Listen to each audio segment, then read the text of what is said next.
제가 근데 부동산에 정말 깊게 빠져들었던 이유는 제가 이제 공부하던 와중에 제가 갑상선 암에 걸리는 판정을 받았어요. 그리고 나서 저는 이제 암에 걸렸으니까 나는 근로소득의 멈춤을 느꼈었던 거죠. 그러니까 제가 이제 근로는 하고 있었어요. 영어 교사로서, 강사로서 활동하고 있는데 목을 사용하는 일이었기 때문에 나는 이 직업을 평생 가질 수 없구나라는 생각을 하게 되었고, 그리고 내가 지금 돈을 벌고 있고 근로를 하지만 그것이 멈출 때는 되게 불안감을 느꼈어요. 그러고 나서 제가 다른 방법, 내가 병 치료도 하면서 그리고 영어 강사로서 그리고 엄마로서 가정주부로서 이렇게 여러 가지 일을 하면서 동시에 할 수 있었던 일이 바로 부동산 투자였던 거죠. 그래서 완전 본격적으로 빠져들었고요. 그래서 이 부동산에 대해서 나의 근로소득을 맞춰줄 수 있는, 그러니까 월세, 뭐 이런 것들, 그 다음에 시세 차익, 그런 것들에 대해서 고민하고 그리고 투자를 시작하게 된 거죠. 그때는 정말 그 암 판정을 받았을 때는 하늘이 무너져 내리는 기분이었어요. 어떻게 하면 나는 평생 이 약값을 어떻게 해서 조달할 수 있을까? 그런 고민을 하게 된 거죠. 그리고 아프면 사실 매일 나가서 일을 한다는 것 자체가 좀 힘들거든요. 그래서 정말 간절했고 절실했던 것 같아요. 그래서 남들보다 더 열심히 한 것도 있는데, 그리고 저는 그때 당시에 이제 치료를 하는 중이었기 때문에 체력이 정말 안 좋았었어요. 그 남들 뭐 1시간에 할 일을 저는 한 5시간, 10시간이 걸릴 수도 있었고요. 그래서 저는 아주 짧은 시간에 많은 일들을 하기 위해서 효율적으로 일을 했던 것 같아요. 사실 열심히 살았는데 한동안에는 정말 막 살았어요. 나 이렇게 열심히 살았는데 하늘이 날 이렇게 버려? 이런 생각도 들었어요. 하지만 다시 돌이켜보니까 내가 이렇게 알 수 없는, 그리고 예상치 못한 일을 겪었을 때 내가 버텨낼 수 있는 힘과 마음과 그리고 체력이 있어야겠다고 생각했어요. 다시 깨달아서 더 열심히 운동을 했고요. 그리고 더 공부를 더 많이 하게 된 거죠. 남들 자는 시간에, 남들 노는 시간에 더 책도 많이 읽고 그리고 연구도 하게 된 거죠. 공부 중에서 가장 중요한 거는 독서예요. 책을 먼저 읽는 게 가장 중요합니다. 저는 부동산 책을 거의 다 읽었던 것 같아요. 막 절판된 책도 막 제본에서 보고, 그리고 여러 선배들 있잖아요. 그때 당시에는 인터넷 카페 문화가 있었어요. 요즘에 유튜브로 많이 있죠. 이것도 마찬가지인 거죠. 그래서 저는 필사를 했어요. 자기만의 언어로 좀 정리를 했었고요. 정리 노트가 따로 있었어요. 그리고 그런 기록을 되게 중시했어요. 저는 이때까지 뭐 어떤 기록에 관한 어떤 툴을 사용해서 계속 저장해 놓고 있고요. 저장해 놓을 때는 아주 중요한 건 키워드랑 목차, 목록 이런 것들이 되게 중요해요. 빨리 찾아야 되죠. 그래서 저는 예전에 한 10년 전에 내가 지금 가봤던 그곳을 임장기라고 하거든요. 부동산에 여기는 뭐 몇 세대고 여기는 아이들이 학교를 어디로 가고 이런 걸 다 적어놔요. 양식은 따로 필요하지 않아요, 여러분. 그냥 기록이 되게 중요한 거죠. 그래서 그런 걸 기록을 해놨어요. 그리고 나서 10년 뒤에 제가 그 아파트 한번 가봤는데, 근데 사람의 기억이라는 건 영원할 수가 없잖아요. 그러면 검색을 해보면 저의 또 다른 내가 여기 있는 거예요. 그래서 그 검색을 해봐서 그때는 이게 얼마였는데 지금 이게 얼마구나. 왜 이렇게 됐지? 이런 왜라는 의문점도 가져야 돼요. 다른 사람의 생각이라든지, 지금 유튜브 듣고 있는데 저 사람은 왜 부자가 됐지? 왜 저 사람은 부동산을 냈지? 이런 것들을 생각해서 자신만의 언어로 저장해 놓고 기록하고, 그리고 그것들에 대해서 정리해 놨다가 나중에 꺼내 볼 수 있도록 하는 게 가장 좋은 공부 방법이에요. 그래서 저는 기록을 아주 중요시 여깁니다. 제가 부동산 투자는 2010년부터 해서 지금 12년 차 정도 됐거든요. 그런데 처음에는 기록을, 그러니까 2010년도 폴더가 따로 있어요. 10년도, 11년도, 12년도 폴더가 이렇게 있고요. 나중에는 뭐 아파트, 그 다음에 뭐 청약, 그 다음에 갭 투자, 재건축 이렇게 나눠져 있어요. 그래서 제가 이번에 냈던 대한민국 재건축 재개발 지도 같은 경우는 그 전에 책은 청약 지도예요. 그래서 사람들이 그렇게 물어봐요. 이거 얼마 만에 쓴 거야? 하고 궁금해해요. 그래서 내가 6개월이요? 딱 그러면 다들 놀래요. 이 방대한 양을 이 안에 넣을 수 있었던 건 저의 저장 창고가 있었던 거죠. 사실 그래서 청약에 관해서 정리한 건 2015년부터 정리를 했고요. 그리고 재개발 재건축도 2015년부터 이렇게 본격적으로 폴더에 이렇게 저장을 해놨어요. 예전에는 연도별로 저장을 했다면 이제는 종류별로 저장을 했죠. 그리고 또 하나 지역별로도 저장을 해놨어요. 그래서 자신만의 어떤 분류 방법을 가지고 이렇게 기록해 놓고 저장해 놓으면은 좋습니다. 제가 그때 2010년도에 책 같은 경우에는 거의 없었어요. 재테크에 관련된, 부동산에 관련된 책이 거의 없었는데 경매책이 있었어요. 부동산 이제 경매책을 거의 다 읽었죠. 경매를 어떻게 해야 되고, 그 다음에 책들이 계속 나왔어요. 지금은 책이 너무 많아서 여러분들이 선택하기 어려울 거예요. 근데 제가 하나 팁을 드린다면, 지금 만약에 부동산에 대해서 궁금하다면 지금 당장 서점에 가서 시중에 나와 있는 부동산 책 10권을 사서 읽어보는 걸 추천해 드려요. 부동산은 사실 시기별로 달라지는 것들도 많거든요. 하지만 지금 되돌아보니까 정말 중요한, 그러니까 우리가 보면 성경책도 있고, 그 다음에 우리가 정석도 있고 막 이러잖아요. 지식을 완전히 관통하는, 부동산에 대한 지식을 갖고 있는 스테디셀러도 아주 중요하거든요. 그래서 저 같은 경우에는 경매책 위주로 봤다가 지금은 이제 시중에 나와 있는 책을 보기는 하지만, 여러분들이 만약에 부동산 투자라든지 내 집 마련을 시작한다면 시중에 나와 있는 서점에 10권의 책을 읽어보는 걸 추천드립니다. 이게 실행력이 진짜 정말 강하거든요. 바로 배우면 바로 가야 돼.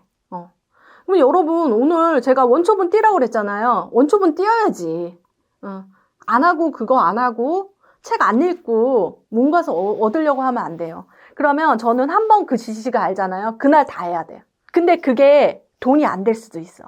그러니까 제가 사실 유튜브를 하면서 제가 편집도 하거든요. 근데 그 편집을 언제 배웠냐면, 제가 아들 돌잔치 때문에 베가스라는 편집 툴을 썼었어요. 그러면서 거기서 돈이 하나도 안 됐죠. 사실 아들 그 동영상인데, 근데 이게 시간이 지나면서 제가 그거를 영어 교사를 하면서 그거를 비디오를 만드는 그런 PPT로 동영상 만드는 걸 했더니 사람들이 깜짝 놀라더라고요. 그리고 나서 제가 이제 유튜브 시대에서 바로 들어가면서 제가 편집까지 했거든요. 근데 이게 하나의 점이 되는 것 같은 어떤 커넥트 자체랑, 저는 그거는 되게 신념을 믿어요. 지금 당장 돈이 안 되더라도 그 경험이 다시 연결이 돼가지고 나에게 돌아온다는 거죠. 그래서 경험이 되게 중요한 거죠. 그 경험 전에 경험을 하려면 실행을 해야 되는 거죠. 지금 여러분들이 뭔가를 배우고 지금 흘려듣기 하고 유튜브를 보더라도 그냥 흘려듣기 하면 안 되는 거죠. 어떤 사람이 무슨 말을 해서 어떻게 했다라는 것들을 들었을 때 유튜브만 보면 뭐예요? 주식 계좌를 안 트면 안 되잖아요. 그러니까 사실 경험을 되게 중요하게 생각하고, 그 경험을 뛰어넘으려면 바로바로 실행하는 거. 그리고 그 바로바로 해야지 미루면 계속 미루게 되더라고요. 그래서 항상 조금 그 실행력이 되게 높고, 말보다 행동이 먼저 나가는 사람이에요. 성격상 말보다 행동이 너무 먼저 나가서 어쩔 때는 말을 또 뱉어가지고 동시에 나가는 성격도 되게 중요하긴 해요.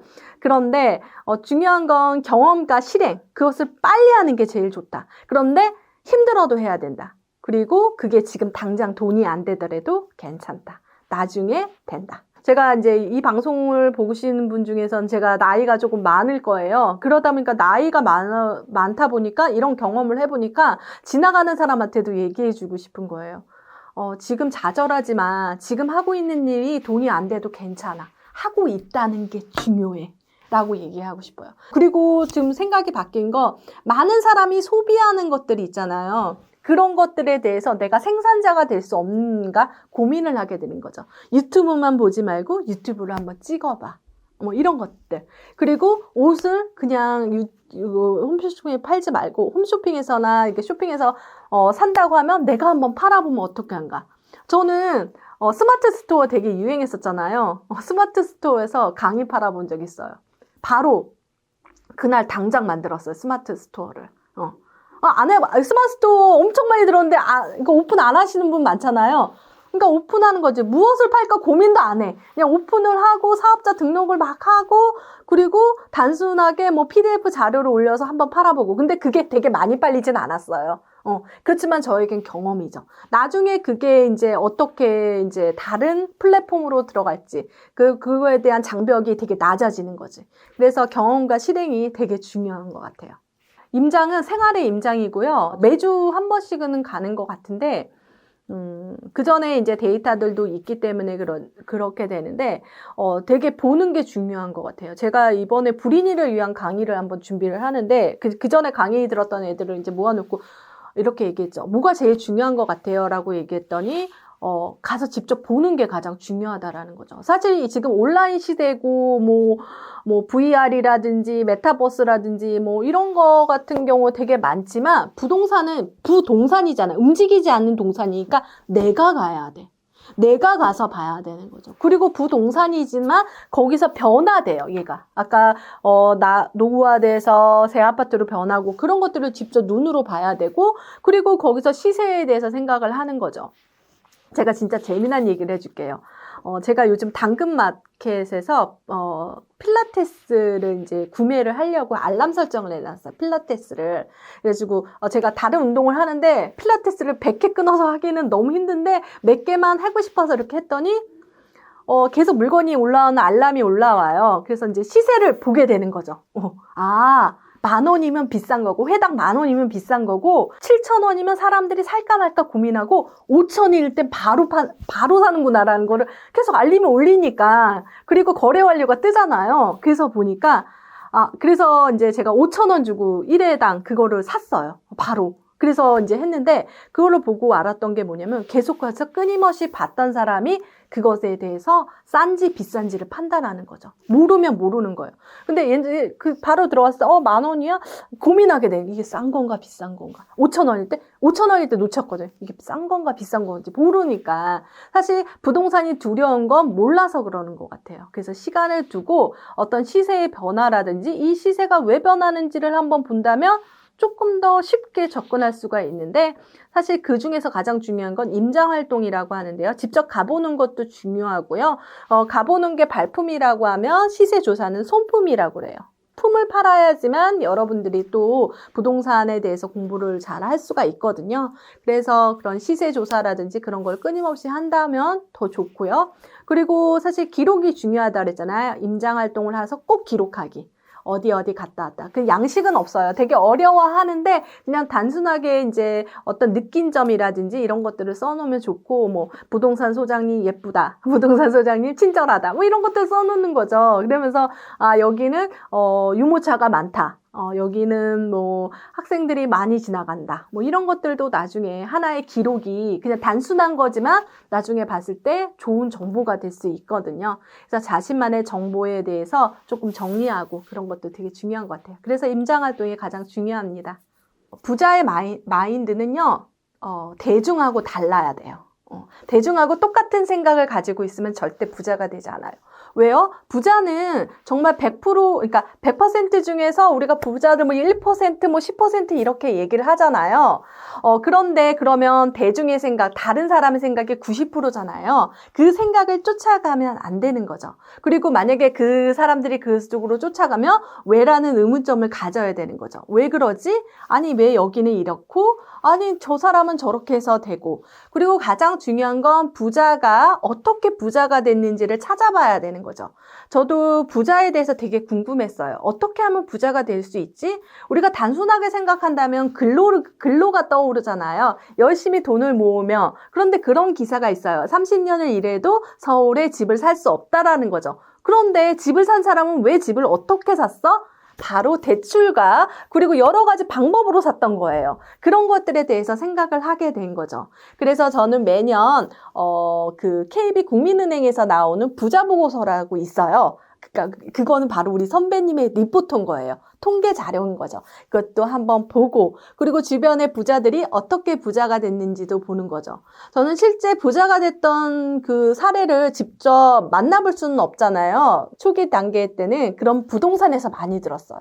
부동산 소장님께서 부자에 대해서 얘기해 줄 때가 있어요. 이 사람은 이렇게 해서 집을 사고 있어. 막 이런 얘기들을 듣게 되는 거죠.